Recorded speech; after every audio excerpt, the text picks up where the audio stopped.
In today's video, I'm going to show you how to add a personalized image to Lemlist step by step. First, log into your account by visiting Lemlist and open your dashboard. Once you're inside, either create a new campaign or open an existing one where you want to use the personalized image. Next, go to your email sequence and click on the email step where you want to insert the image. Inside the email editor, look for the three-dot icon and select Insert Image. Now you can choose a template or upload your own image.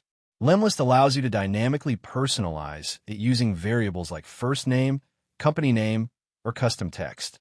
After that, adjust the placement of the text or elements so everything looks clean and readable for each recipient. You can preview the image to see how it will look for different leads before sending it. Once you're happy with it, save your changes and continue building or launching your campaign. And that's it. You've successfully added a personalized image in Lemlist.